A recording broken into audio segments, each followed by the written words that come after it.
नमस्ते friends. Income tax related और एक वीडियो में आप सभी का स्वागत है। असेसमेंट ईयर 2023-2024 के इनकम टैक्स रिटर्न भरने की जो ड्यू डेट थी 31 जुलाई 2023 वो निकल चुकी है और इनकम टैक्स डिपार्टमेंट के हिसाब से 31 जुलाई 2023 तक 6,77,42,303 ITR फाइल हुए हैं। इसका मतलब ज्यादातर टैक्स पेयर्स ने अपना income tax return due date के पहले फाइल कर दिया है। अब ऐसे भी कुछ टैक्स पेयर्स हैं जिन्होंने अपना इनकम टैक्स रिटर्न अब तक फाइल नहीं किया है या वो कर नहीं पाए हैं।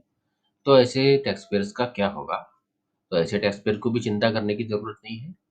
वो अपना इनकम टैक्स रिटर्न अभी भी दाखिल कर सकते हैं, जिसके बारे में हम यहाँ बात करेंगे। लेकिन ड्यू डेट के बाद अपना ITR फाइल करने के लिए कुछ अलग नियम है, जिससे समझना टैक्स पेयर्स के लिए जरूरी है। तो सबसे पहला सवाल जो टैक्स पेयर के मन में आता है कि ड्यू डेट निकल जाने के बाद हम असेसमेंट ईयर 2023-2024 का ITR कब तक फाइल कर पाएंगे? तो इसके लिए हमें समझना होगा इनकम टैक्स एक्ट का सेक्शन 139 सबसेक्शन 4। इस सेक्शन के हिसाब से ड्यू डेट निकल जाने के बाद भी टैक्स पेयर अपना ITR फाइल कर सकता है।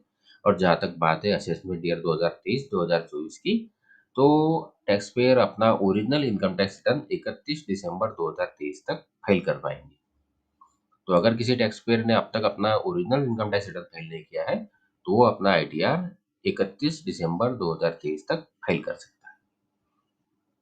तो अब बात कर लेते हैं कि ड्यू डेट के बाद अगर इनकम टैक्स रिटर्न फाइल करते हैं तो क्या नियम है।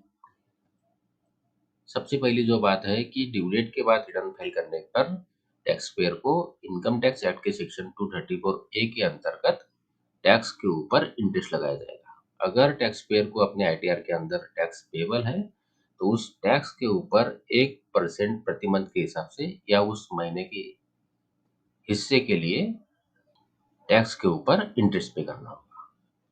और दूसरी जो बात है कि अगर टैक्स पेयर को अपने इनकम टैक्स रिटर्न में किसी भी तरीके का अगर लॉस है, तो उस लॉस को टैक्स पेयर अगले सालों में कैरी फॉरवर्ड नहीं कर पाएगा।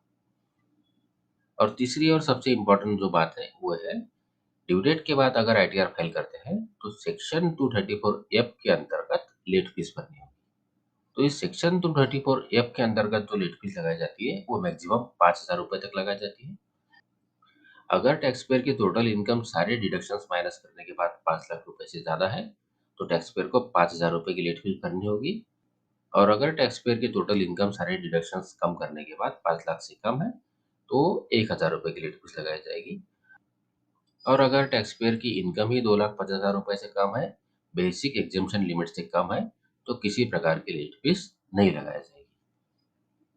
अगर टैक्स पेयर को अपने इनकम टैक्स रिटर्न में रिफंड है, तो उस रिफंड में से इस लेट फीस को कम किया जाएगा।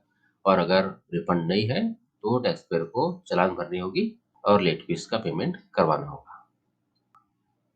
टैक्स पेयर जब ड्यू डेट के बाद अपना इनकम टैक्स रिटर्न फाइल करेगी, तो यहाँ फाइलिंग स्टेटस के अंदर जो हमें फाइलिंग सेक्शन है उसे सेक्शन 139 सबसेक्शन 4 को सिलेक्ट करना होगा।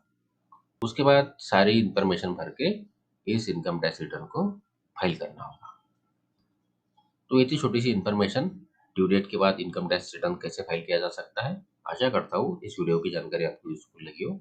अगर इस वीडियो की जानकारी आपको यूजफुल लगी है तो वीडियो को लाइक करिए, चैनल को सब्सक्राइब करिए। धन्यवाद।